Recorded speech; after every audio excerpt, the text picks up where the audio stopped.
நம்ம ஸ்ரீகுமரன் தங்க மாளிகை ட்ரிபிள் ஸ்டார் திட்டத்தில் நீங்களும் ஆகலாம் super star. Download the SKTM jewel app today. அரசியல் விமர்சகர் திரு பொங்கலூர் மணிகண்டன் அவர்கள் இணைப்பில் இணைகிறார். வணக்கம் திரு மணிகண்டன். இந்த சந்திப்பு இன்றைய தினம் சுமூகமாக முடிவுக்கு வந்து தான் ஆகணும் அப்படிங்கிறது தெரியும் நமக்கு. ஏன்னா சட்டமன்ற தேர்தல் இன்னும் 10 மாதத்தில் இருக்குது, அதற்கான ஆயத்த பணிகள் இருக்குது, கூட்டணி பேச்சுவார்த்தை இருக்குது. அந்த சூழ்நிலையில் கட்சிக்குள்ளே இருந்து தந்தையும் மகனுமே பிரிவு அப்படிங்கும்போது மிகப்பெரிய ஒரு பாரமாக பார்க்கப்படுகிறது. இதை நீங்கள் எப்படி பார்க்குறீங்க? இந்த சந்திப்பு இன்றைய தினம் முடிவுக்கு வருவதற்கான வாய்ப்புகள், சாத்தியக்கூறுகள் இருக்கா, இல்லை இந்த சந்திப்பு இன்னும் சில நாட்கள் தள்ளி போகலாமா? நிச்சயமாக இந்த சந்திப்பு ஒரு முடிவுக்கு வருமுங்க. அதாவது மருத்துவர் ராமதாஸ் ஐயாவை பொறுத்தவரையில் தான் எடுக்கிற முடிவில் உறுதியாக இருப்பார். யார் சொன்னாலும் ஒத்துக்கொள்ள மாட்டார். ஒரு முடிவெடுத்து விட்டால் அதில் மாறாத வைராக்கியம் உடையவர். இதை பற்றி தன்னுடைய மகனாக இருக்கிற அன்புமணியே அறிந்து கொள்ளாமல் செய்த பிழைதான் இது இந்த அளவுக்கு பெரும் மோதலாக மாறிவிட்டது.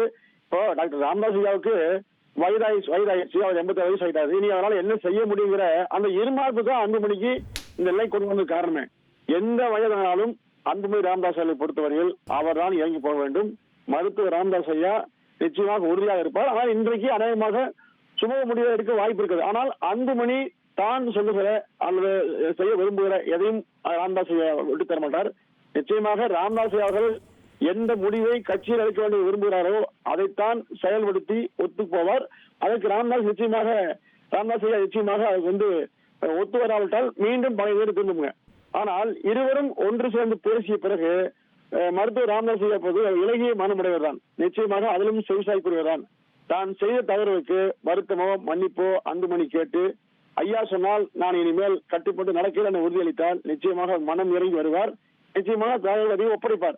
மாறாக பழைய நிலைமையிலேயே இருமாப்போடு ஆணவத்தோடு நான் தான் கட்சி, எனக்கு வயது குறைவாக இருக்கிறது, நான் நினைத்தா என்ன வேண்டாம் செய்ய முடியும் என்று அன்புமணி நினைத்தால் நிச்சயமாக நடக்காது. எனவே வயதை காரணம் காட்டி அவருடைய அப்பாவை குறைத்து மதிப்பிட்ட விளைவாகத்தான் அன்புமணிக்கு இவ்வளவு மோசமான சூழல் உருவாகிறது. வரக்கூடிய 2026 தேர்தலில் பாமக மீண்டும் தலையெடுக்க வேண்டும் என்று சொன்னால் மருத்துவர் ராமதாஸ் ஐயா தலைமையில் அவர் வழியில் செயல்பட்டால் மட்டுமே பாமக மிஞ்சும். இல்லாவிட்டால் எல்லோரையும் விஞ்சி மருத்துவர் ராமதாஸ் ஐயா அவர்கள் அதே நிலையை உருவாக்குவார். எனவே அன்புமணி ராமதாஸ் அவர்களை பொறுத்தவரையில் அவர் கீழிறங்கி வளர்ந்தே ஆக வேண்டும்.